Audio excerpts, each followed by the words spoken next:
Bonjour et bienvenue dans ce journal, tourné cette semaine au service de chirurgie plastique, qui offre depuis peu une nouvelle alternative aux femmes ayant subi une ablation de sein suite à un cancer, celle de reconstruire leur poitrine sans prothèse. L'équipe a récemment réalisé une double reconstruction mammaire par Dieppe, une première en Normandie.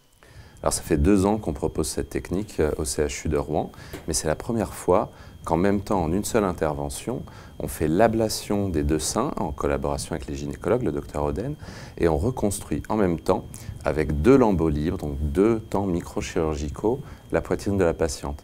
Donc l'avantage pour elle, c'est qu'elle s'endort avec des seins et elle se réveille avec ses nouveaux seins. Il n'y a qu'une seule opération. Ensuite, c'est définitif, il n'y a pas besoin de faire d'autres opérations, si ce n'est des petites retouches comme des tatouages pour parfaire la couleur de l'aréole, mais l'intervention est définitive. Eh bien, elle permet à une femme à qui on a retiré le sein d'avoir une reconstruction mammaire avec son propre tissu à partir de la partie inférieure de l'abdomen. On prélève la partie inférieure de l'abdomen en individualisant la vascularisation spécifique de cette partie-là. Donc il y a des petits vaisseaux qu'on appelle des vaisseaux perforants qui vascularisent une grande unité cutanéo-graisseuse et on va disséquer ces vaisseaux et les rebrancher microchirurgicalement au niveau du sein à reconstruire. Alors elle s'adresse plus particulièrement à des patientes qui ont un ventre un peu proéminent, un petit bedon avec suffisamment de graisse pour reconstruire le sein qui soit à peu près symétrique au sein contralatéral. Donc si le sein est assez volumineux, il vaut mieux qu'il y ait du tissu graisseux en abondance pour pouvoir le greffer sur la zone mastectomisée. De gros avantages pour la patiente qui est un sein qui va évoluer avec elle, qui va maigrir quand elle va maigrir, qui va grossir, se ptoser, c'est-à-dire progressivement devenir, avoir un galbe identique au sein contralatéral, en tout cas se rapprochant du sein contralatéral, et donc donner aussi la satisfaction de ne pas avoir un corps étranger comme une prothèse, mais avoir son propre tissu, et bien sûr aussi le fait qu'elle n'ait avoir une abdominoplastie, c'est-à-dire la perte du petit bedon. Rappelons qu'octobre est le mois national de la lutte contre le cancer du sein. Plus de 80% des cas peuvent être guéris s'ils sont détectés à un stade précoce, d'où l'importance de faire un dépistage tous les 2 ans à partir de 50 ans. Après la chirurgie reconstructrice, place à la dermatologie esthétique. 80 internes des 4 coins de la France sont venus se former aux soins esthétiques en dermatologie les 1er et 2 octobre.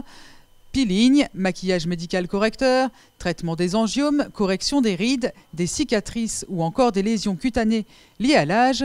Au total, 10 ateliers étaient proposés pour faire découvrir aux internes les techniques de correction en dermatologie esthétique. La dermatologie, c'est très vaste, puisque ça touche tous les âges. La dermatologie est très diversifiée, puisqu'il y a de la cancérologie, de l'allergologie, des maladies inflammatoires, de la pédiatrie, et bien évidemment la chirurgie, et bien évidemment la dermatologie esthétique qui fait partie de la formation des internes.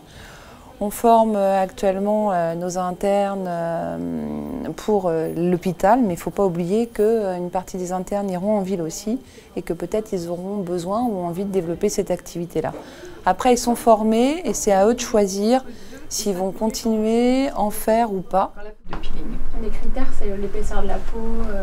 Exactement, l'épaisseur de la peau, si ce sont des peaux qui ont été acnéiques, des peaux très héliodermiques, des cicatrices résiduelles ou des traces résiduelles d'acné, parce que c'est pas un peeling superficiel qui va enlever les cicatrices.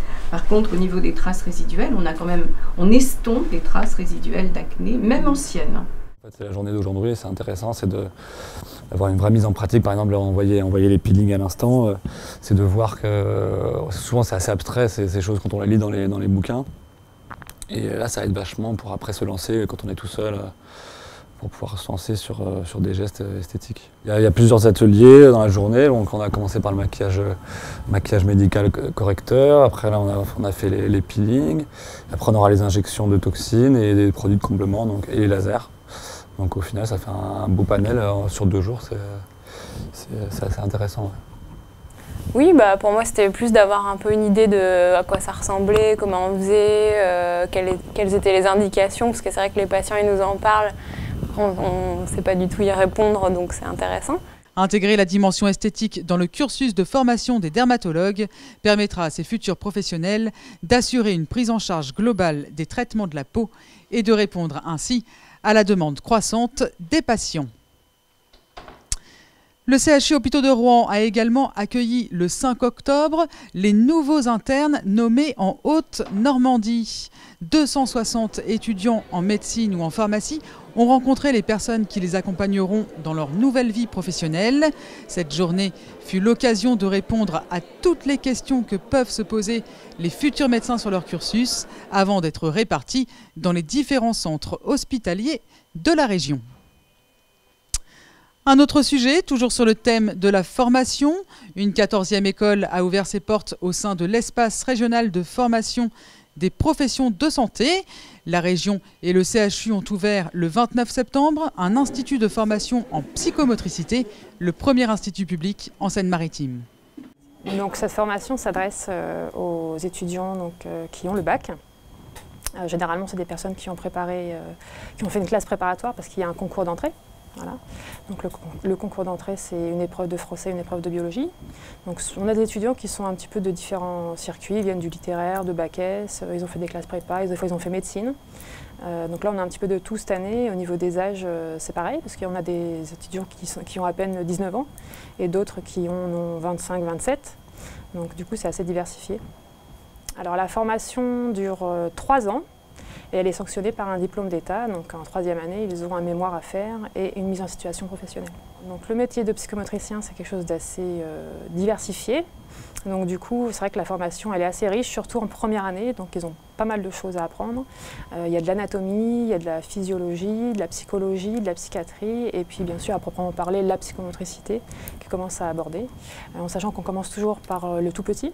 Donc l'enfant normal de 0 à 6 ans, et puis petit à petit on progresse dans les âges, donc on va étudier après l'adulte et la personne âgée.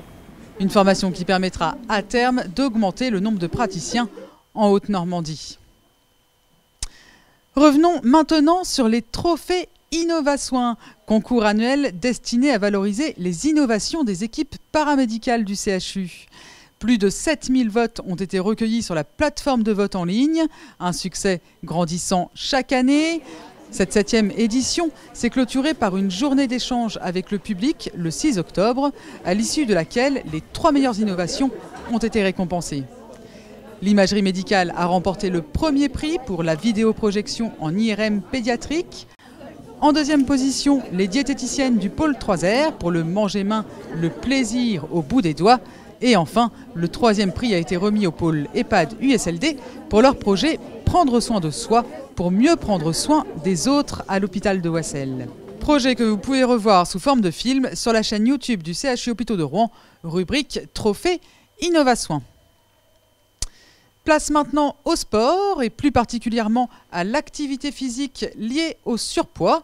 La Haute-Normandie est la 4e région française la plus touchée par l'obésité. Près de 20% de la population est concernée. Intégrer le sport dans la prise en charge globale des patients est une priorité pour le CSO Haute-Normandie. Pour nous en parler, le docteur Vanessa Follop. L'objectif de pratiquer un club en sport n'est pas forcément la perte de poids. Il faut avant tout viser le plaisir, la resociabilisation et puis ne pas focaliser sur les notions de compétition et de performance qu'on voit parfois dans certains clubs. La pratique d'un sport a de nombreux bénéfices pour la santé globale. Elle lutte contre les facteurs de risque cardiovasculaire, elle améliore la pression artérielle, elle a des effets très protecteurs sur le cœur, elle diminue indirectement la survenue de diabète. Il a aussi été montré que la pratique d'un sport de façon régulière diminue les scores d'anxiété et de dépression. Les clubs sportifs sont de plus en plus nombreux à proposer des séances réservées aux personnes en surpoids. De nombreux sports y sont représentés, à la fois dans l'Eure et en Seine-Maritime. Pour connaître la liste de ces clubs, rendez-vous sur www.chu-rouen.fr. C'est la fin de cette édition. Merci de l'avoir suivi. À très bientôt à l'écran.